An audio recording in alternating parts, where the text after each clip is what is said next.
Bien,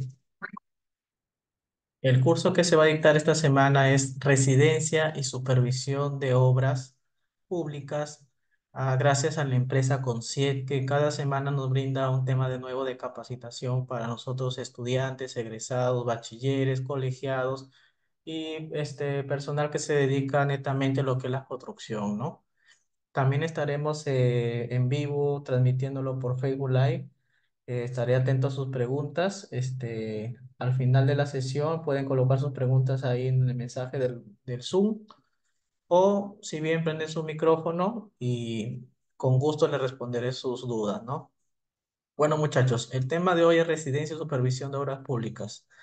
Este tema es mayormente un poco teórico, ¿no? Ya que los ingenieros sí dicen que no nos gusta leer mucho, pero acá sí tenemos que, en estos temas de residencia y supervisión de obras públicas, tenemos que tener varios puntos en cuenta que son puntos teóricos de reglamento ya en sí, ¿no?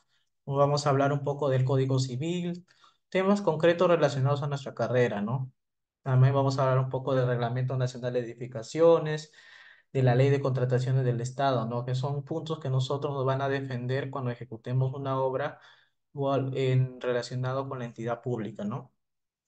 Siguiente diapositiva, acá vamos a entrar, por ejemplo, el Código Civil. Vamos netamente a hablar solamente un pequeño concepto, ¿no? Ya que el Código Civil mayormente se relaciona para la parte de derecho, pero nosotros tenemos también que ver que hay una parte que es de ingeniería ahí. Por eso lo voy a explicar ahí cuáles son los puntos a tener en cuenta. Bueno, el Código Civil. El Código Civil es un conjunto de normas legales unitario, sistematizado y ordenado sobre el derecho privado. Por lo tanto, se trata de un texto legal que regula las relaciones civiles entre las personas naturales y o jurídicas, ¿no? Acá vamos a hablar un poco más de concepto ya más detallado. Acá tenemos las disposiciones generales. Por ejemplo, nos hablan el mismo Código Civil acerca del contratista, ¿no? Esto es lo que nosotros debemos tener en cuenta. El contratista que dice no puede subcontratar íntegramente la realización de la obra, salvo la autorización escrita de quién, del comitente, ¿no? La responsabilidad frente al comitente es solidaria. El cliente puede emplazar y demandar a cualquiera de los dos, entre el contratista y el subcontratista, ¿no? Respecto a la materia de su contrato. Otro punto también tener en cuenta los materiales necesarios para la ejecución de una obra, deben ser proporcionados por el comitente, ¿no? Que es la organización. El contratista no puede introducir variaciones en las características convenidas de la obra de la aprobación escrita del comitente.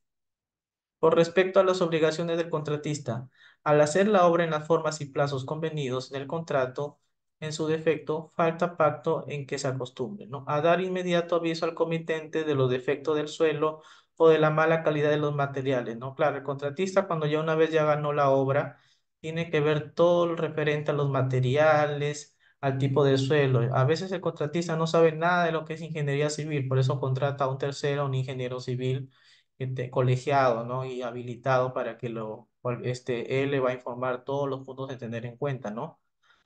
Y que dice aquí, apagar los materiales que reciba por negligencia del contratista, queda en imposibilidad al ser utilizados para la realización de la obra, ¿no? Claro, cada ensayo, cada material se hace un ensayo de calidad, ¿no? Ustedes ya deben saber por el tema de tecnología del concreto que ya lo han llevado. Acá tenemos lo que es un poco del Código Civil que seguimos hablando. El comitente antes de la recepción de una obra tiene derecho a que, a su comprobación, si el comitente descuida proceder a ella sin justo motivo o bien no comunica el resultado dentro de un breve plazo, la obra se considera aceptada, ¿no? Se entiende aceptada la obra porque si el comitente lo recibe sin reserva, aun cuando no se haya procedido su verificación.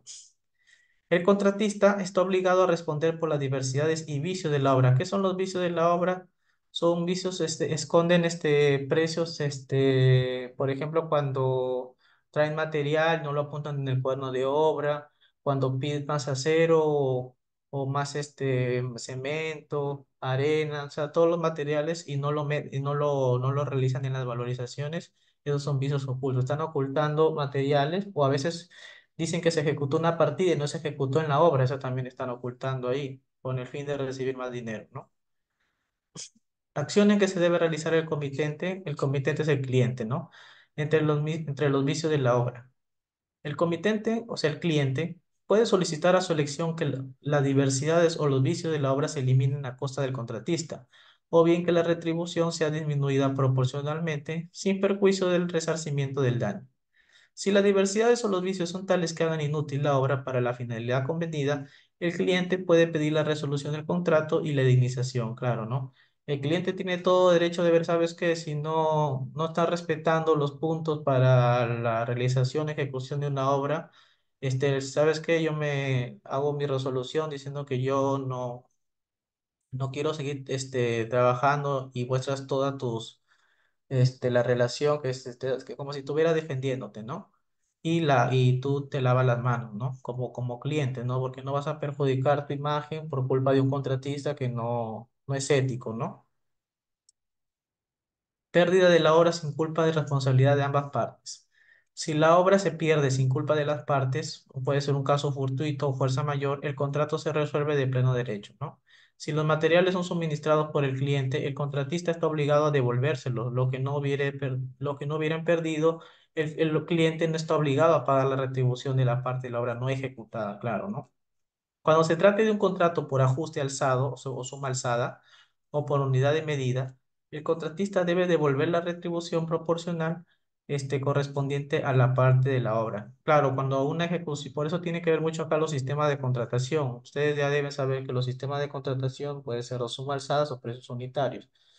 Si en suma alzada se tiene que respetar el metrado del expediente técnico. Si el metrado te dice que utilices 100 metros cúbicos para una platea de cimentación y tú has utilizado 150 metros cúbicos, esos 50 metros cúbicos ya no es responsabilidad del contratista, ¿no? Porque el contratista ya sabe que está ejecutando una suma alzada, o sea, ya ha tenido que prever ese caso, ¿no? Así que tengan mucho cuidado, muchachos. En cambio, si hubiera sido por precios unitarios y hubieran ejecutado los 150 metros cúbicos, entonces no hay problema, ¿no? Ya, seguimos. Ley de contrataciones del Estado y reglamento. Ya hemos hablado un poco del Código Civil con respecto al cliente y el contratista, ¿no? Ahora vamos a hablar un poco de la Ley de contratación del Estado, que es muy importante yo sé que lo puede servir demasiado para el tema de las valorizaciones, el plazo de una valorización, todos los puntos que tenemos que tener en cuenta, ¿no? También se lo voy a pasar al final del curso, el archivo. La contratación pública supone un conjunto de reglas y procedimientos que busca, entre otros objetivos, la transparencia y competitividad, constituyéndose en el mecanismo por el cual el Estado se relaciona con terceros, ¿no? Para obtener servicios, bienes, obras para el cumplimiento de las metas o funciones. Seguimos. ¿Por qué las contrataciones públicas tienen un marco normativo? Porque es de interés público, ¿no? O sea, toda obra del Estado lo hacen con el dinero de los peruanos. Entonces, esa plata tiene que ser administrada y justificada, que es lo más importante, ¿no? Por eso, es muy delicado acá trabajar con el Estado, por eso no es cosa de que lo voy a hacer, voy a cutrear, como dicen, y así no funciona esto, ¿no, muchachos? Tipo de procedimiento de selección para contratar una obra, que es muy importante. Tenemos la licitación pública, ustedes ya lo habrán escuchado, que dice cuando el valor referencial, el monto económico estimado por la entidad, es igual o mayor a 400.000 soles, ¿no? Cuando está relacionado con este monto es una licitación pública. Ahora, cuando es una adjudicación simplificada, cuando el valor referencial es, es igual o mayor a 400.000 soles, ¿no? Acá tenemos la licencia de edificaciones y autorizaciones. Es la autorización de la entidad municipal competente por la ejecución de obras en edificación dentro de su jurisdicción, ¿no? Todo este punto tenemos que verlo ya con la licencia, con los famosos parámetros urbanísticos que nos pide la municipalidad cuando hacemos una edificación, ¿no? Y está regido en el marco legal número 2909, que es Ley de Regularización de Habilitaciones Urbanas y Edificaciones. Ahora tenemos las clasificaciones o tipo de licencias. Vamos primero con la modalidad A. Son edificios de vivienda unifamiliar. ¿Hasta qué? Hasta 120 metros cuadrados, ¿no? También se puede hacer para demoliciones de edificaciones de hasta 5 pisos, cercos más de 20 metros lineales, ¿no? Para modalidad B, la edificación de vivienda multifamiliar. Condominios, puede ser condominios hasta de 5 pisos o hasta de 3.000 metros cuadrados. Un estudiante me mencionó, ingeniero, ¿cuál es la diferencia entre una vivienda unifamiliar, que es una vivienda bifamiliar, que es una vivienda multifamiliar, ¿no? Vivienda unifamiliar cuando lo conforma una familia. ¿Qué quiere decir una familia? Un papá, una mamá y sus hijos, ¿no? Que es una vivienda multifamiliar de dos a más familias y que es una vivienda bifamiliar de dos familias, ¿no? Deben tener estos puntos claros. Ahora, una modalidad C, edificación de vivienda multifamiliar mayores a 5 pisos o 3.000 metros cuadrados. Edificación con centros comerciales, culturales hasta 30.000 metros cuadrados o también para mercados, ¿no? Y para modalidad de edificios con qué fines, fines industriales, ¿no? Locales, comerciales, centros culturales y centros educativos, ¿no? Que superen ese límite de área. ¿Cuáles son los requisitos, ingeniero, ahora para sacar mi modalidad? Ahora, primero, una vez que ya identificaste qué modalidad vas a realizar, tienes que ver cuáles son los precios, cuáles son los trámites, los requisitos, que es lo más importante, ¿no? Ahora, para una modalidad, ¿qué te pide la municipalidad? Nos pide la documentación técnica sellada por quién, por el plano de ubicación, arquitectura, estructura sanitaria y eléctrica. Esto de acá te lo tiene que firmar un ingeniero, un arquitecto, colegiado y habilitado, ¿no? Una modalidad B te pide un plano de sostenimiento de excavación de acuerdo a la norma 050, ¿no? Para proyectos multifamiliares. Para una modalidad C y D te piden un certificado de factibilidad de servicios para obra, número de vivienda multifamiliar o fines diferentes a la vivienda, ¿no? Con un certificado ambiental y un estudio de impacto ambiental que es muy importante, ¿no? Ya habiendo hablado de las modalidades y los puntos que requiere la municipalidad para una construcción, vamos a hablar del famoso Reglamento Nacional de Edificaciones, donde están todos los puntos a considerar de las diferentes ramas de la ingeniería civil, ¿no? Acá tenemos la G050, que es para seguridad durante la construcción, tenemos la E010 para madera, E020 cargas mínimas, diseño sismo resistente, para vidrios, para suelos y cimentaciones, para concreto armado, para albañilería, diseño, construcción y estructuras metálicas, ¿no? También se los estaré pasando este ¿Me va a reglamento explicar o va a leer nomás? al final de la clase, Mejor que me ¿no? pases diapositivas y me pongo a leer, ¿sí? Claro, pues estudié ya partitura. Para un contrato de obra, bueno, sigamos. Para un contrato de obra, ¿qué tener punto los ingenieros en cuenta, ¿no? Siempre cuando se realiza una ejecución de un proyecto, se debe contar con un contrato de obra, ¿no? Ahora, ingeniero, ¿pero qué es un contrato de obra y para qué nos va a servir a nosotros, ¿no? Bueno, acá les muestro un pequeño concepto que dice, un contrato de construcción es un contrato específicamente negociado para la fabricación de ¿qué? De un activo, ¿no? O un conjunto de activos que estén íntimamente relacionados entre sí o son interdependientes en términos de su diseño. ¿Diseño por qué? Porque se va a realizar un diseño de una vivienda, ya sea de un proyecto, de un colegio, ¿no? Tecnología o función. Ahora, te vamos a evaluar los tres puntos importantes de una obra, ¿no? Que es el famoso PNC, no sé si ustedes tienen conocimiento, que es el Plan Nacional de Contrataciones. ¿Por qué Plan Nacional de Contrataciones? Porque vamos a tener los bienes y o servicios. Acá vamos a tener, ¿por qué le dicen bienes? Porque vamos a evaluar las especificaciones técnicas, ¿no? ¿Qué son las especificaciones técnicas, ingeniero? Por ejemplo, cuando te piden un piso terminado en la obra pública, te dice que utilice cerámico o porcelanato, ¿no? De diferentes dimensiones para un personal de tránsito, así se le considera, ¿no? Los expedientes técnicos. Esas pueden ser las famosas especificaciones técnicas. Ahora, para los servicios tenemos los famosos TDR. Ahora, ¿qué son los TDR? Como dice acá, son la base de contratación. Por ejemplo, cuando la municipalidad pide los términos de referencia, hace convocatorias, ¿no? Por ejemplo, un ingeniero especializado en lo que es suelos, geotecnia, más de 5 años, colegiado y habilitado, ¿no? Ellos lanzan su convocatoria, por eso se le dice famoso TDR. Y también acá dice término de referencia y base de contratación, ¿no? Aquí este es lo que lanza la municipalidad cuando hace su convocatoria y lo pasa a través de la página, ¿no? Ahí les muestro el link. Ahora, ¿cuál es la estructura que debe tener, ¿no? El famoso TDR. Acá tenemos los alcances y descripción del servicio. Tenemos lo que son, estos son puntos en cuenta, ¿no? Que los requisitos que deben tener, ¿no? Las actividades, los reglamentos, ¿no? Son puntos para que ustedes acá lo pueden evaluar. las medidas de control, los adelantos, ¿no? Ya que estos puntos de acá son más puntos teóricos, ¿no?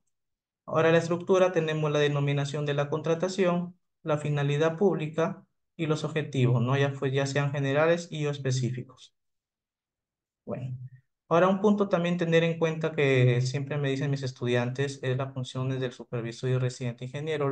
El residente y el supervisor tienen las mismas funciones, son lo mismo, que es un supervisor, que es un inspector, que es un proyectista, porque también confunde que es un proyectista. Bueno, muchachos, como yo siempre les digo, no, ustedes tienen que leer lo que dice la ley de contratación del Estado. Ahí te explica este concepto de cada tipo profesional, ¿no? Pero acá yo les voy a explicar un punto para que tengan en cuenta. El residente de obra es el profesional, mínimamente tiene que tener 5 años de colegiado y habilitado, ¿no? Porque es un profesional que reside en obra, ya que a veces ustedes no sé si han ido a obra o ya están trabajando, haciendo sus prácticas preprofesionales, sabrán que los residentes no paran ahí, no sé si ustedes ya han ido, no paran ni en obra, pero no es que no quieran estar ahí, porque a veces ellos tienen que hacer papeleo, sus valorizaciones, tienen que hacer adicionales, deductivos, ¿no? Por eso siempre ellos mandan ¿a quién? A sus asistentes. A veces sus asistentes pueden ser bachilleres o también mismo titulados que recién están egresando, ¿no? Para que tengan la experiencia indicada. Pero este profesional no es que no sepa, es un profesional egresado, tiene todos los conocimientos, ¿no? Simplemente que tiene menos experiencia que un residente. Ahora, este profesional le va a indicar todas las partidas que se realizan en la construcción para que luego el residente vea, claro que tiene que ir a corroborar, como dice, ¿no? A fiscalizar y consiguientemente hacer sus valorizaciones. Ahora, el supervisor de obra es la cabeza de la obra, mejor dicho, ¿no? O sea, todo lo que ejecuten en la partida de las construcciones, el residente le va a tener al tanto al supervisor de obra. Ahora, me dice ingeniero, ¿el supervisor o el inspector de obra es lo mismo? Porque siempre escucho supervisor o inspector de obra. Supervisor de obra es el profesional que trabaja de forma particular, ¿no? Y el inspector de obra es el profesional que trabaja en la entidad, es decir, en la municipalidad. Pero tiene las mismas funciones, hacen las mismas funciones, solamente que el nombre cambia, ¿no? Tanto como inspector como supervisor. Ahora tenemos los famosos stakeholders, que es un conjunto para elaborar un proyecto, ¿no? Acá tenemos quienes participan en el proyecto, son el conjunto de personas. Por ejemplo, tenemos la población, que todo nace de una necesidad pública, muchachos. No es que las obras tú dices, ¿sabes qué? ¿Cómo ejecutan una obra? Tengo las pistas de mi cuadra que están deterioradas,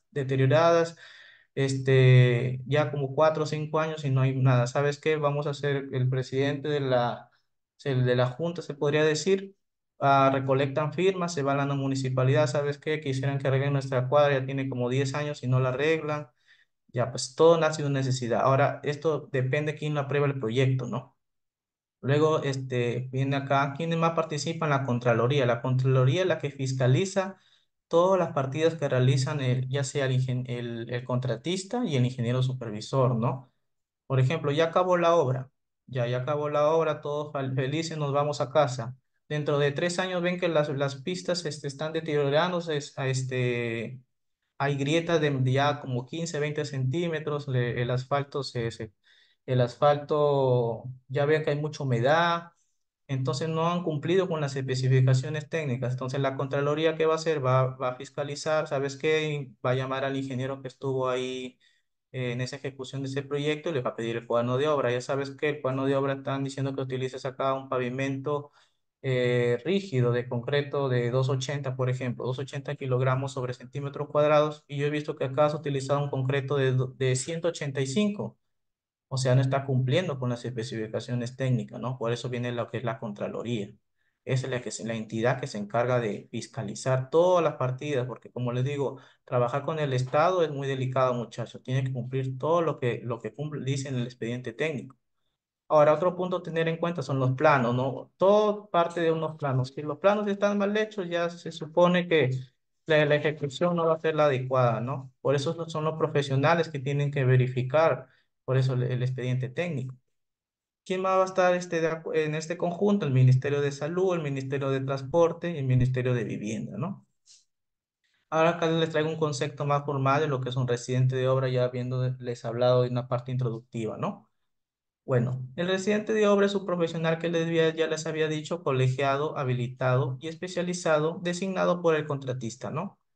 Previa conformidad a la entidad. Ojo que el contratista también puede ser un ingeniero. Tú sabes que yo voy a abrir mi empresa y yo voy al hacer las licitaciones de la obra, yo puedo ser también ingeniero y también a la vez contratista. Pero mayormente por la experiencia que ya tengo, los contratistas no son ingenieros, son personas solamente que se dedican a participar en obras y a concursar, como se le dice, ¿no? Y ellos contratan a un ingeniero de forma particular, que es la que en gran mayoría lo hacen, ¿no? Ya, como dice, como residente de la obra, el cual puede ser arquitecto o ingeniero, ¿no? Según corresponda a la naturaleza de los trabajos. Como no les mencioné, que no sea no menor de 2 años de experiencia en función de la naturaleza y envergadura del proyecto, ¿no? Ahora, ¿cuáles son las funciones acá, como les mencioné? Un profesional acorde a la necesidad y exigencia del proyecto, que corresponderá con el cumplimiento del proyecto, calidad y presupuesto, ¿no? ¿Qué le dice acá? Esto es muy importante. No es suficiente un equipo técnico competente para el éxito de un proyecto, ¿no? El éxito de un proyecto también tiene que ver con los cronogramas de obra, muchachos, los materiales, la comunicación también. La comunicación es algo muy importante que si no se realiza en obra, la obra va a ir en mal camino. ¿Qué quiero decir con la comunicación?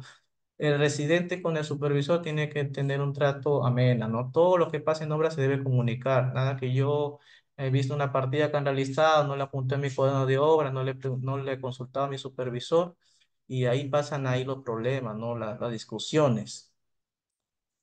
Ahora, vamos a ver acá el perfil. Acá tenemos lo que es un profesional residente, tiene que, por lo menos, tiene que tener el conocimiento de la ley de contratación del Estado, como les estoy explicando. Claro que no se lo debe aprender de memoria, ¿no? Pero tener los puntos más importantes en cuenta, ¿no?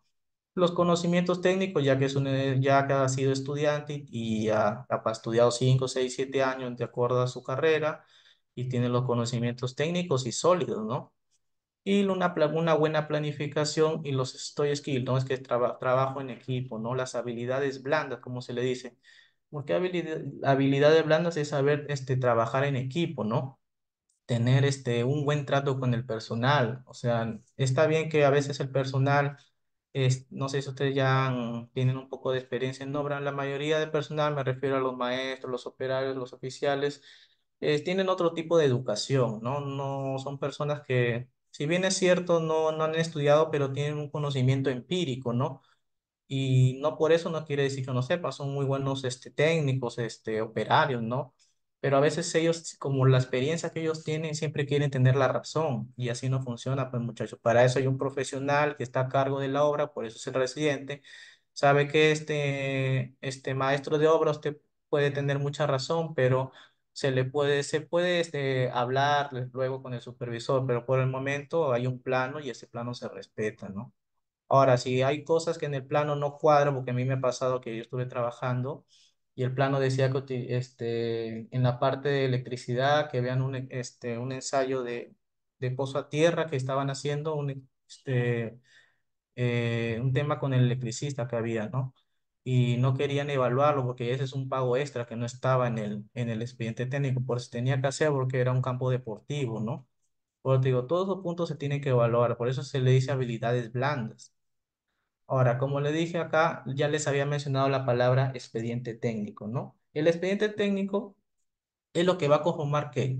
Va a conformar los planos, va a conformar la memoria descriptiva, va a conformar el estudio de suelos, estudio geotécnico. En el caso de cuando estuvimos en el COVID, también se hace un estudio del COVID. Se va a realizar las valorizaciones, los metrados, los presupuestos de obra, ¿no? Todo eso conforma el expediente técnico, ¿no? Ahora, ¿qué dice el plazo de entrega del informe? Tiene sus 15 días y el plazo de obras hasta 4 meses. Y si es para cuando se tiene 30 días, es hasta más de 4 meses, ¿no? ¿Dónde lo dice esto? Aquí, por eso le digo, siempre que ustedes tienen que avalarse con el reglamento de contrataciones del Estado, ¿no? Según el Decreto Supremo número 334/2018. Ahora, para la parte del contratista, para el contratista, para cualquier efecto ordinario de la obra, ¿no? Otro punto a tener en cuenta, que sí me ha pasado, bueno, hasta profesionales que he conocido, es el cuaderno de obra, ¿no? El famoso cuaderno de obra que es, ahí tiene que apuntar, muchachos, todo lo que pasa en obra, no se le debe ir nada. Todas las partidas que se ejecutan, todo lo que pasa, desde el inicio hasta el fin, hasta el cierre del cuaderno de obra, ¿no? Acá por eso tenemos una imagen. Ahora los asientos de cuaderno de obra lo realizan de forma digital. ¿Ya? Antes se realizaba de forma física. Claro, ustedes pueden llevarlo, pero luego lo pasan al digital y esos asientos de obras van a la entidad. Acá tenemos inspector y supervisor. El inspector es el profesional, como les expliqué, y el funcionario de la entidad, y el supervisor es una persona que trabaja de manera particular, ¿no? Aquí tenemos el perfil del supervisor, es el que se establa para el inspector o supervisor en la convocatoria del procedimiento, según corresponda y cumple al menos con la experiencia y calificaciones profesionales. Las funciones del supervisor y residente de obra. Hacer cumplir el contrato, eso es muy importante. Aquí en obra siempre se va a trabajar con un contrato, nada que yo te conozco, Pablo, Juan, somos amigos desde la universidad, somos código, no, así no funciona, muchachos. Siempre va a haber un contrato, tanto para el supervisor y hay un contrato para el contratista, ¿no? Siempre se trabaja con un contrato. ¿Qué más? Asegurar la corrección, ejecución técnica, económica y administrativa de la obra. Todo esto va, ¿por qué le dice? Porque vamos a mover del dinero, ¿no? El dinero del Estado. ¿Qué más se suscribe en el plano de obra? Claro, en el plano de obra también se tiene que colocar el punto del contrato. En caso haya adelanto de obra, se emite el certificado de la conformidad de la obra, la liquidación, que también es un punto muy importante, y al final el cierre del plano de obra que también se debe colocar ahí, ¿no? En el plano de obra. El supervisor no aprueba adicionales, ¿no? Dice acá, acá son puntos que a veces se confunden los estudiantes, que escucho que dicen, el supervisor no aprueba los adicionales, muchachos, el que aprueba adicionales es la entidad. El supervisor tampoco no aprueba las ampliaciones de plazo. Lo que sí hace el supervisor el contratista es emitir se le puede decir como un comunicado a la entidad, ¿sabes qué? Por motivos X no vamos a pedir adicionales en las partidas, ¿no? Y la entidad va a verificar si es o no lo correcto, ¿no? Se aprueba o no se aprueba. Y después de eso ya se elabora sus valorizaciones. Esto es muy importante, dice, el supervisor no puede cambiar el expediente, claro, porque el expediente ya está dado, muchachos, no es que, no, yo sé, yo tengo 30 40 años de experiencia y yo, por más que el expediente esté mal, no puedes cambiarlo, porque ya hay un expediente ya dado. Aquí ya tenemos la imagen de lo que se puede decir el expediente técnico. Ya acá hay un concepto más formal, como ya les hablé, siempre me gusta hablarles un poco para ya cuando ir a la teoría ya no estar hablando todo esto, ¿no? Pero acá vamos a leer un poco, ¿no? A ver, el expediente es un conjunto de documentos de carácter técnico y económico, que ya le dije. ¿Qué es lo que va a conformar el expediente técnico, muchachos? El expediente técnico va a conformar la memoria descriptiva, o sea, todo lo que va a tener en la obra, ¿no? Todo lo que ves en la obra, el antes y el durante. Las especificaciones técnicas que ya les expliqué, unos buenos planos. ¿Qué planos van a ir? Desde el plano de ubicación, localización, el plano de estructuras, arquitectura, sanitarias y eléctricas. A veces hay planos de instalaciones de gas, ya depende, ¿no? Los presupuestos de obra, la fecha de presupuesto, los famosos análisis de precios unitarios, que ya el curso lo he dictado la semana anterior con S10, el calendario de avance de obra. ¿Dónde lo ve este ingeniero? Esto lo sacas en el curso, en el programa, en el software de Microsoft Project, que es un punto muy importante. La fórmula polinómica, que también ya lo voy a explicar después. Y en caso hubiera estudio de suelo geológico o ambiental, ¿no? ¿Quién lo elabora el expediente técnico, ingeniero? Bueno, es elaborado por quién? Por un consultor de obras, ¿no? De la especialidad o especialidades que corresponden a las exigencias de cada proyecto en particular. Que dice, también puede ser elaborado por la propia entidad, claro, cuando la municipalidad hace su concurso y ya tiene un expediente técnico, ¿no? O por el ejecutor de obras, ¿no? Ya que tiene puede ser llave en mano o con concurso oferta, ¿no?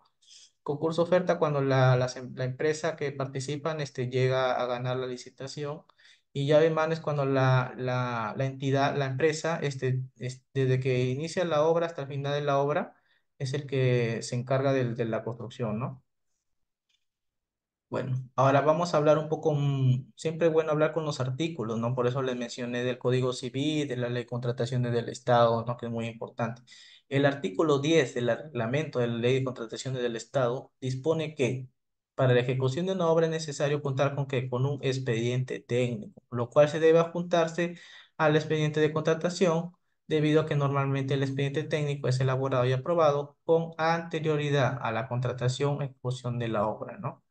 Ustedes ya cuando sean profesionales, ya tengan más experiencia, ustedes no tienen que hablar ya conceptos que ustedes piensan. No, yo pienso que las contrataciones, yo pienso que el expediente técnico está, no, no, no, sino ustedes siempre es cuando van a hablar un concepto ya como profesionales, deben decir, no, según el artículo número 10 de la Ley de Contratación del Estado dice esto y esto, y por qué, así.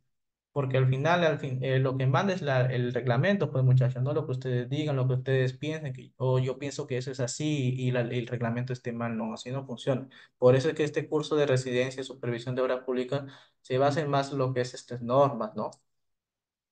Ya les mencioné quién elabora el expediente técnico, la propia entidad, el ejecutor de obra, ¿no? Bueno, esta persona puede ser que una persona natural o jurídica, ¿no? Las especialidades que pueden ser obras urbanas, edificaciones, ¿no? Ya sean obras viales, puertos y afines. El ingeniero civil de todas las especialidades menos electromecánicas, ¿no? O sea, electromecánica no funciona acá en lo que es construcciones, es otra área, ¿no? A veces piensan que, porque no, yo soy ingeniero mecánico, puedo firmar un plano de electricidad y así no funciona, muchachos. Tiene que ser un ingeniero especializado, ¿no? A veces también los famosos ingenieros agrícolas, agrónomos, quieren firmar un plano de estructura que a veces me pasa, he visto planos ahí que dice ingeniero, pero ahí no es ingeniero civil, ingeniero agrónomo dice, y así no funciona, muchachos. No se lo van a pasar esos planos, ¿no? Aquí, como les dije, el reglamento de la Ley de Contratación del Estado dispone que la ejecución de una obra es necesario contar con un expediente técnico. Si no hay un expediente técnico, no se puede ejecutar nada. Desde ahí hay que tener en cuenta eso, el cual debe juntarse al expediente de contratación, normalmente al expediente técnico, ¿no? Y elaborado y aprobado con anterioridad a la contratación de la ejecución de una obra. Ahora vamos a hablar los puntos que conforman el expediente técnico, ¿no? La memoria descriptiva, como ya le dije, es el historial del proyecto, ¿no? Todo lo que tiene ese proyecto, el tipo de suelos, para qué se va a usar ese proyecto, ¿no? Los objetivos del estudio va a ser si va a ser viable o no viable. Digamos acá en la próxima. Ya como les mencioné acá, las especificaciones técnicas son los controles de calidad, los métodos de medición y las formas de pago, ¿no? Siguiente diapositiva ya. Tenemos acá la representación gráfica a escala de todos los componentes físicos de una obra. Tenemos las especialidades conocidas por ustedes, que son arquitectura, estructuras, sanitarias y eléctricas. Los famosos metrados, muchachos, es un curso muy interesante. Los famosos metrados tiene que ver mucho en obra, porque no solamente se realiza con el expediente técnico, hay un metrado, pero a veces cuando hay adicionales, deductivos, se tiene que hacer otro metrado, ¿no? Y si el metrado está mal, muchachos, ya todo está mal. Desde ahí partimos, ¿no? Porque luego del metrado, ¿qué sigue? Si ya han llevado el curso, luego sigue un análisis de precios unitarios y de ahí sale un presupuesto, ¿no? Por eso el metrado es la cuantificación de todas las partidas, ya cuántos metros cuadrados vamos a utilizar de encofrado, cuántos metros cúbicos de concreto, cuántas varillas vamos a utilizar y de qué medida va a ser esa varilla, la unidad de varillas en kilogramos, ¿no? Todos esos puntos tienen que tener en cuenta. Aquí los famosos precios unitarios, como ya les mencioné, aquí se va a trabajar lo que es cuadrilla, cantidad, mano de obra, equipos y materiales, ¿no? El presupuesto de obra, que cuando tú terminas de hacer todos tus análisis de precios unitarios, sigue un presupuesto de obra. Todo tiene un orden, muchachos. No es que yo voy a empezar primero haciendo mi presupuesto y luego voy a hacer mi metrado. Así no funciona. No, todo tiene una secuencia. ¿Ves? Y luego sigue el cronograma de ejecución que ya les expliqué, que esto lo vamos a hacer en el Microsoft Project, ¿no? ¿Qué quiere decir cronograma? Son el tiempo de duración de las partidas que se van a dar, ¿no? Y aquí tenemos la famosa fórmula polinómica que nos va a servir para reajustar todos los índices unificados, ¿no? Índices unificados que para cada especialidad. Ya les voy a explicar en unas diapositivas que lo tengo más detallado para que me entiendan. Y los estudios adicionales que ya les había dicho que puede ser ambiental, puede ser un estudio de cantera, ¿no? Estabilidad de taludes geológicos, hasta arqueológicos, ¿no? Parte preliminares para el inicio de la obra. Como les mencioné, todo parte de un término de referencia, ¿no? Vamos a buscar el profesional indicado para este tipo de obra. Yo quiero un profesional que sea especializado en el área de saneamiento, que tenga más de 5 años de experiencia. Y si yo soy un ingeniero especializado en estructuras, no voy a cumplir con los requisitos del TDR, ¿no? Primero se le hace el acta de entrega de terreno, que dice que ¿qué es el acta de entrega del terreno, ingeniero? Es un documento contractual donde se transfiere un terreno por un periodo determinado. Ojo que esto de acá también se tiene en cuenta en el punto del cuaderno de obra. Las consideraciones a tomar. Las condiciones topográficas, siempre es todo nace de una topografía, muchachos. El primer estudio que se hace en el expediente es el estudio topográfico, porque va a indicar que la inclinación del terreno, ¿no? Las interferencias, hay interferencias, se hace un estudio de impacto ambiental, una mitigación que se le dice, ¿no? Los aspectos sociales, los aspectos ambientales, ¿no? Acá tenemos el plano de obra, que es un documento contractual que sirve para registrar los acontecimientos de la obra, ¿no? Bueno, acá tenemos un poco ya más de teoría. Acá acerca, se lo voy a resumir para que me entiendan, porque ya son un poco conceptos más teóricos, ¿no? Pero acá, a través del asiento de la obra, ¿qué vamos a poner en el asiento de la obra, muchachos? Por ejemplo, estamos en la partida de encofrado de columnas, vamos a poner el tipo de madera que vamos a utilizar, cuántos pies cuadrados de madera vamos a utilizar, ¿no? Luego que sí, luego de una vez el encofrado, vamos a utilizar el hormigonado, el famoso vaciado, ¿no? ¿Qué tipo de cemento? ¿Cuánto va a ser el F''C? Si se va a hacer un estudio, vamos a hacer los famosos probetas, ¿no? Para ver la calidad del concreto. Todos esos puntos vamos a explicarlos en los asientos de obra, ¿no? Aquí tenemos los adelantos de obra, ya sea para público y privado, ¿no? Siempre cuando es adelanto directo, siempre se le pide el 10% del monto de contrato y para materiales se le pide hasta el 20%, ¿no? Dentro de los 8 días de haber firmado el contrato. Claro, el contratista tiene todo el derecho de decir, sabes que la entidad ya dentro de los 8 días yo voy a pedir mi 10% del monto de contrato, ¿no? Para ir avanzando con la obra, ¿no? Y mi 20% para todo lo que es mi material. Y acá también se pide la famosa garantía de fin de cumplimiento. ¿Por qué se le dice garantía de fin de cumplimiento? Porque la entidad siempre te dispone, o sea, se queda la entidad con un 10% del monto del contrato. ¿Y por qué la entidad tiene que cogerse un 10% del monto del contrato, ingeniero? Lo que pasa es que un tercero está ejecutando una obra del Estado y ellos siempre por asegurarse, siempre se agarran un 10% del monto del contrato. Ahora, en la parte de la liquidación, cuando ya acaba la obra, tú has cumplido todos los puntos y ese 10% que yo te cogí, te lo voy a devolver.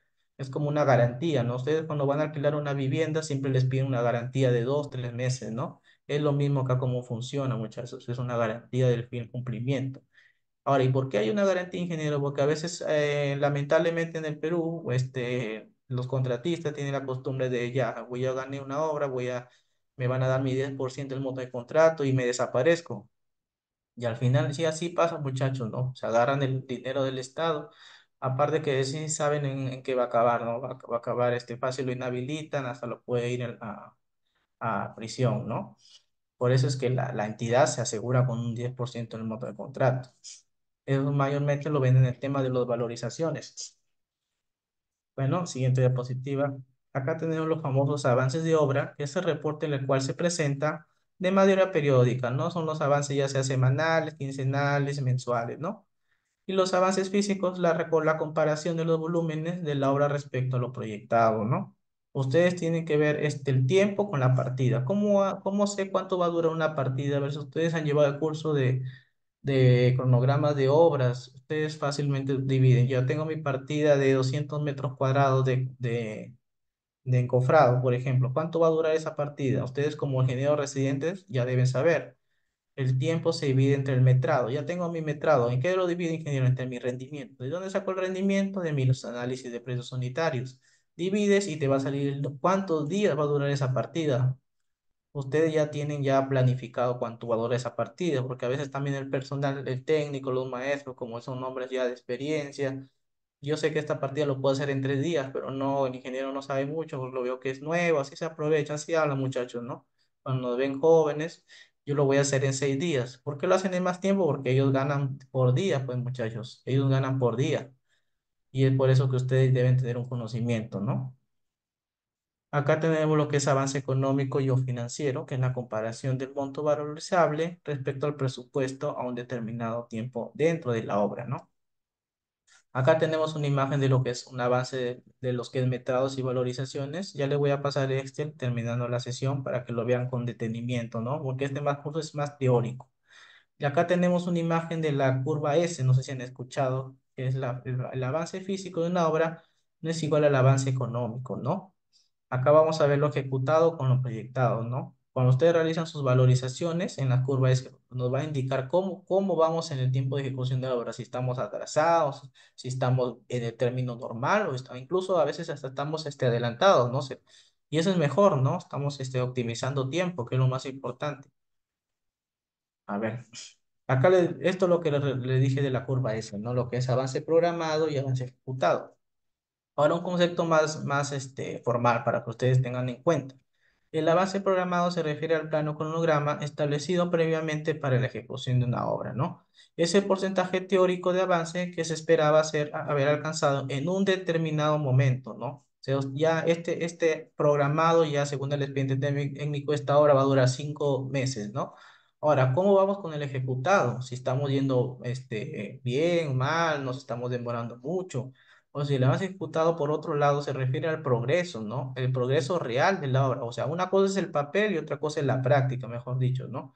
Es decir, al porcentaje de tareas o actividades que efectivamente ya han sido ejecutadas en un periodo determinado, ¿no? Lo que les mencioné, muchachos, de la famosa suma alzada, aquí les traigo un ejemplo para que me puedan entender. Pues aquí en el procedimiento de suma alzada va a haber un orden de prelación. Ustedes siempre cuando van a una obra y ya realicen sus valorizaciones, lo primero que deben preguntar es qué sistema de contratación estamos trabajando. Ah, ya estamos trabajando con suma alzada. Entonces, ¿qué me dijo el ingeniero? Primero vamos a ver los planos, las especificaciones técnicas, la memoria descriptiva y el presupuesto. ¿A quién le hago caso, ingeniero, de los cuatro?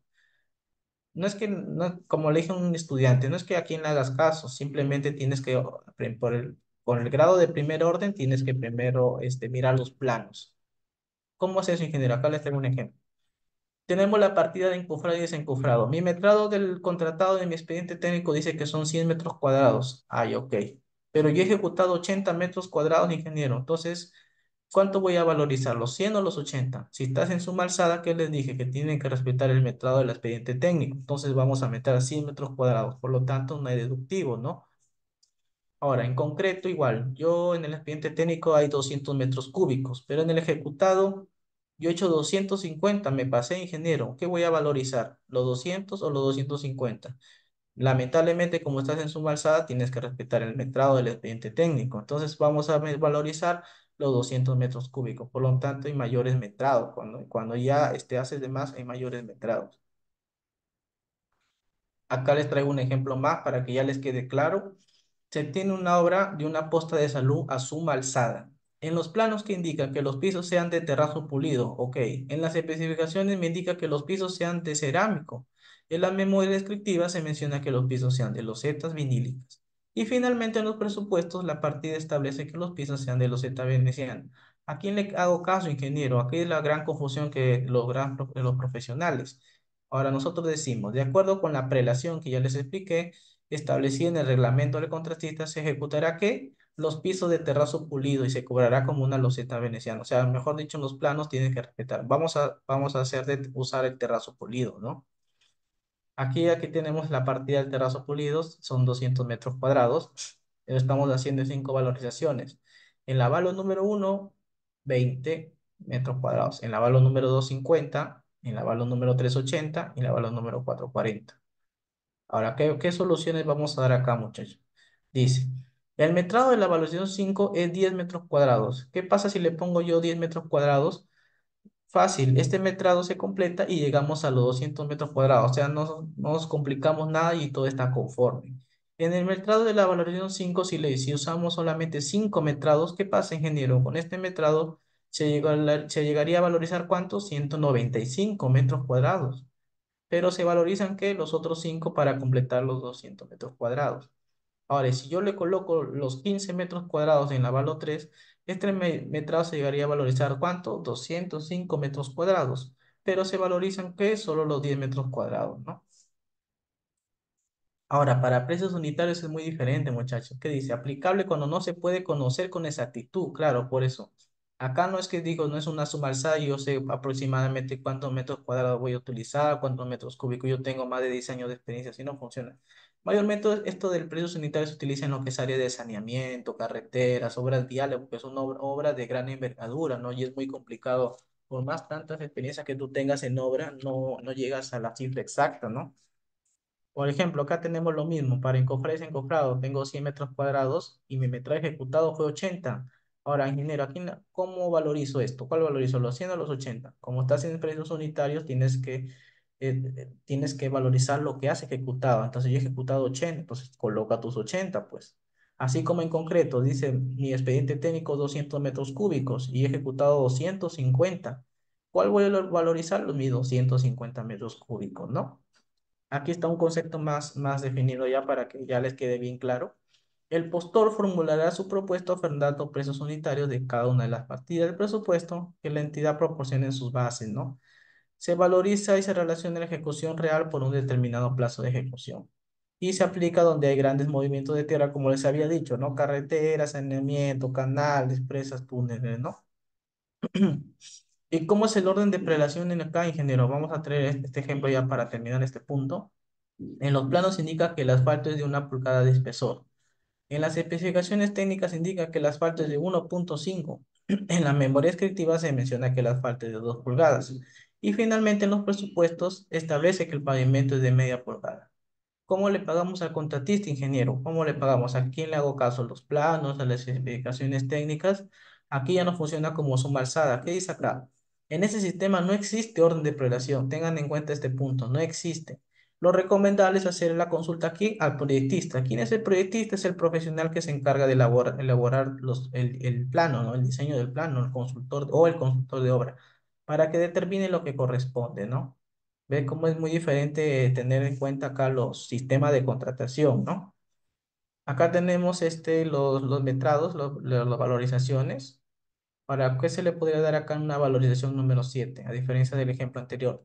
En el metrado de la valorización número 7 si le colocamos los 1000 metros cuadrados, con este metrado se completa ¿qué? Los 1300 metros, perdón, los 13.000 metros cuadrados que vamos a utilizar y todo es conforme, ¿no? Pero el metrado de la valoración 5 si le colocamos 500 con este metrado se llegaría a valorizar 12.500 pero se valorizan hasta ese metrado, ¿no? Lo ejecutado, no se valorizan los otros 500. Por eso todo lo que es ejecutados. Bueno, acá como le mencioné, los metrados y valorizaciones de obras, los metrados de obras que son la cuantificación de las partidas que vamos a utilizar, las valorizaciones, siempre tengan en cuenta que las valorizaciones son pagos, muchachos, los pagos que se le realiza al personal de todo lo que han ejecutado durante el mes. Las valorizaciones, los informes de las valorizaciones se hacen siempre mensual, ¿no? Siempre mensual. Ya, acá ya les mencioné que los adelantos directos hasta 10 y materiales hasta el 20%, ¿no? Ya, acá tenemos las famosas amortizaciones. Acá le voy a primero a un pequeño concepto, ¿no? La amortización de adelanto se realiza mediante descuentos, todo lo que son descuentos proporcionales en cada uno de los pagos parciales. Ahora, para que tengan en cuenta acá la fórmula del monto del material utilizado por el famoso IM sub A y M sub O. ¿Qué son los IMA? Son índices de materiales, ¿no? En los índices de materiales los voy a pasar también, cada material tiene un número, por ejemplo, cemento número 15, agregado grueso número 30, ¿no? Todo esto tiene un número para que lo puedan desarrollar. Ahora, ¿qué dice acá un concepto más claro? Que las amortizaciones de adelantos en obras son pagos anticipados. Siempre relacionen amortizaciones con pagos anticipados. ¿Qué se hace al contratista? ¿Para qué? Para asegurar la realización exitosa. Como ya les había dicho, el contratista ya antes de ejecutar, ya ganó la obra. ¿Sabes qué? Yo voy a pedir 20% de adelanto en materiales, por lo tanto es una amortización, ¿no? Porque son pagos que me está dando la entidad. Ahora ya para ir acabando, muchachos, estamos en la parte de la fórmula polinómica que le dije que le iba a explicar un poco más detallado para que me entiendan, ¿no? Ya que este curso, este seminario es de 1 hora y media, creo, 1 hora. Estoy intentando hacerlo más resumido y lo más posible para que me puedan entender, ¿no? La fórmula polinómica siempre la relacionen con una representación matemática, ¿no?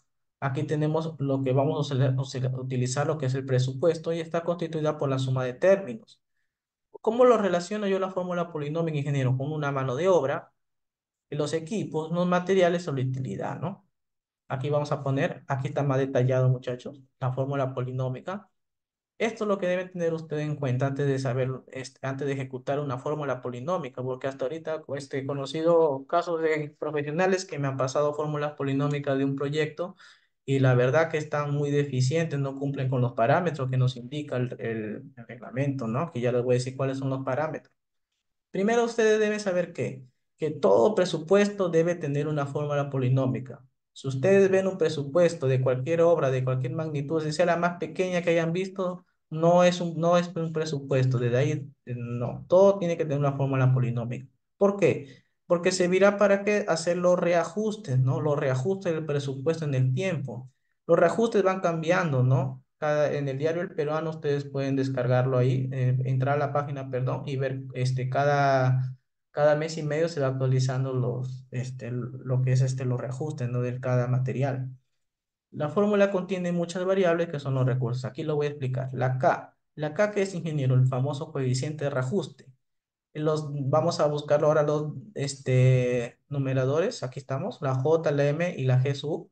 Es mano de obra, materiales, equipo. Cada letra tiene un símbolo. El I su R, vamos a buscar el I su R ya. Tenemos el índice de precio del elemento, ¿no? Y el I su O, que es índice de precio del elemento al valor de la referencia. Y las letras, que es el famoso A, B, C, D, Y, es el coeficiente de incidencia. Ahora vamos a ver los famosos, primero los parámetros, pero primero creo que me entiendan esto. Ustedes deben saber que máximo solamente son cuatro fórmulas polinómicas, ¿ya? ¿Por qué son cuatro fórmulas? Porque es una fórmula para qué. A ver, para estructuras es una fórmula polinómica, para arquitectura es otra fórmula polinómica, para sanitarias es otra fórmula polinómica y para eléctrica es otra fórmula polinómica. ¿Cuál es el error que siempre yo veo en obra, muchachos, en los expedientes técnicos y hasta ahora? Que en las fórmulas polinómicas, una fórmula polinómica para las cuatro especialidades. Y no es así, muchachos. Las fórmulas polinómicas se aplican para cada especialidad. Ténganlo en cuenta eso, ¿no? Los números máximos de monomios son 8. ¿Cuáles son los parámetros que nos pide la fórmula polinómica? Por eso tienen unos parámetros. Dice, el coeficiente de incidencia de cada monomio debe ser como mínimo, ¿cuánto? O igual o mayor al 5%. No puede superar el mayor al 5%. Ingeniero, ¿y qué pasa si pasan? Se agrupan, ¿no? Ya le voy a explicar después. Por lo tanto, los recursos del presupuesto cuya incidencia sea menor a 5 se deben, ¿qué? Reagrupar. ¿Con qué lo agrupo, ingeniero? Con o dentro de dos índices, ¿no? Pero cualquier índice que yo quiera, no. Tiene que ser índices relacionados, ¿no? Y ahora vamos a entrar a lo que es informes de obra, que son documentos que se emiten cada quincena o cada fin de mes, ¿no? Acá tenemos los informes, pueden ser informes iniciales, informes intermedios, informes finales, ¿no? Como le dije, mensuales, vamos a hacer nuestro informe de avance. ¿Quién hace estos informes, ingeniero? Lo hace el ingeniero residente y el ingeniero supervisor. Nadie más lo puede hacer esos informes, muchachos, porque ellos son los profesionales que al final tienen que poner su firma y su sello. Como le dije, tiene que ser un informe de calidad, este informe de los recursos humanos, ¿no? Uy, perdón.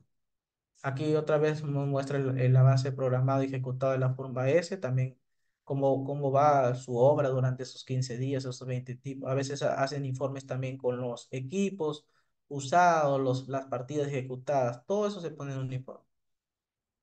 Como dice acá, de calidad, los protocolos, los registros de concretados y rotura de probetas, también todo. Ustedes hacen su informe y el técnico que ha hecho el informe de la rotura de probetas tiene que darle otro informe. O sea, por eso es un especialista en suelos. ¿Sabe qué?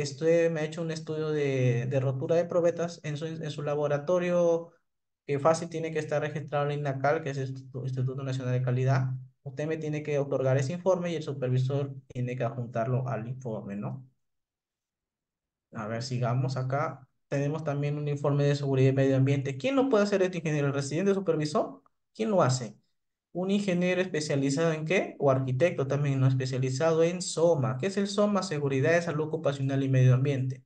Esa especialidad no se ha estado teniendo en cuenta hace años, muchachos. Incluso ni siquiera no lo tomaban en cuenta, pero ahora hasta los expedientes técnicos sí o sí tiene que ir un informe de seguridad y salud ocupacional firmado por un especialista. No es que yo sea un ingeniero civil ya, pero conozco temas, no, no, tiene que ser un ingeniero especializado, ¿no? Así que tengan mucho cuidado acá. Las consultas, también hay informes de consultas, que no, por ejemplo, en el caso que nos pasó a nosotros, en un plano que no habían especificado en las especificaciones técnicas del acero, que no cuadraba, ¿no? Con los presupuestos. También se tiene que hacer unas consultas. Cuando hay adicionales, ¿cuándo se aplica adicionales? Cuando hay mayores metrados, vicios ocultos, ¿no? Como les había comentado, ¿no? Los deductivos cuando el alcance por solicitante del cliente si no se ejecuta una partida dentro del presupuesto, ¿no? Y si el cliente solicita ejecutar una partida o el cambio de ingeniería, ¿no? A ver, sigamos. Las famosas ampliaciones de plazos, ¿no? Cambio del alcance por solicitante del cliente, a veces pasa por una fuerza mayor, ¿no? A veces, cuando dicen cuando es fuerza mayor, ingeniero? A veces por los mismos fenómenos naturales hay demasiada lluvia, ¿no? No se puede trabajar. Suponte que vamos a hacer un vaciado y no se puede vaciar porque hay lluvia, ¿no? Mayormente en la parte de lo que es la selva y demasiado está lloviendo. Incluso tengo colegas que se han regresado acá al norte porque el tema de las lluvias está muy delicado allá y se paraliza la obra, ¿no? Pero se tiene que hacer un informe también mostrando pruebas, no es que yo lo diga, ¿no? Se hace un informe. Y también cuando ya se realiza la finalización de la obra, también se tiene que hacer su respectivo informe, sabe que se cumplió las metas objetivas y se cierra el cuadro de obra también, ¿no?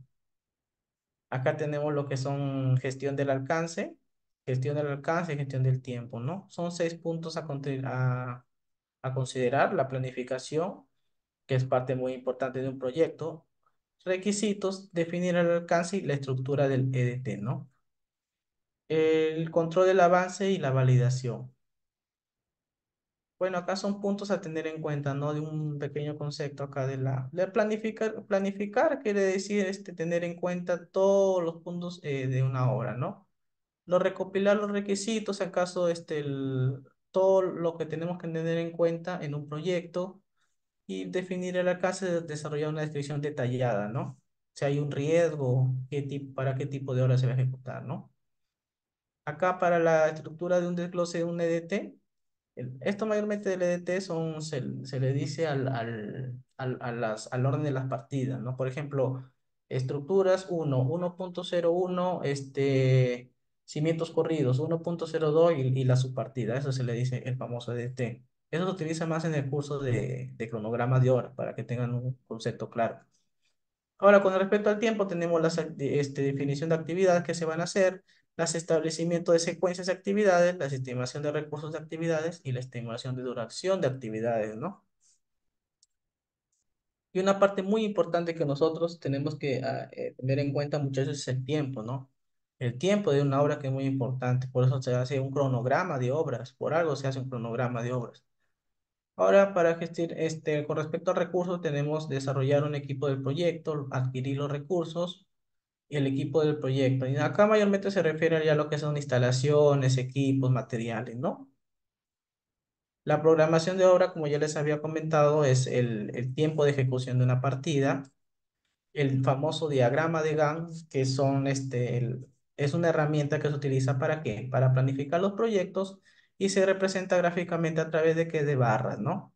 También se tiene que hacer un informe de esto, ¿no? Cuando ustedes ya, cada vez que avancen a sus partidas, por ejemplo, esta partida es de aquí, de hasta acá. Ustedes han avanzado solamente la mitad, ya, entonces ustedes tienen que actualizar su diagrama de Gantt y hacer su respectivo informe.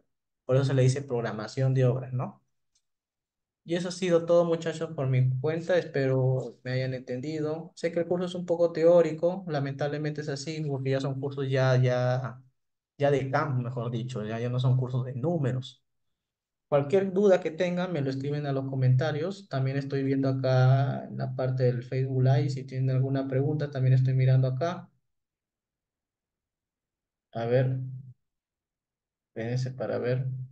Ah, ya, una pregunta que me están haciendo ya por ir acabando en el Facebook Live es: ¿la garantía del fin de cumplimiento que les había explicado también cumple para una obra de la entidad? Como le dije, la garantía de fin de cumplimiento ese se coge el 10% del monto del contrato, ¿no? Entonces, ¿qué quiere decir? Que se supone que la entidad no confía todavía en esa empresa, ¿no? Porque ya que un tercero está que ejecuta una obra del Estado. Pero si le ejecuta la misma entidad, porque hay administración directa y administración por contrata. La administración directa lo ejecuta la misma entidad y la contrata lo ejecuta un tercero, ya sea una constructora, una consultoría, ¿no? Pero si es de la entidad, ya no se cobra la garantía de cumplimiento, porque se supone que es la misma entidad, pues muchachos. No van a desconfiar de la misma entidad. Por eso solamente se realiza cuando lo ejecuta un tercero, ¿no? Ya no veo que hay otras preguntas por el momento. Eso fue todo, muchachos, de mi parte. Espero hayan entendido. Ya les voy a pasar las diapositivas a la empresa. Que tengan buenas noches.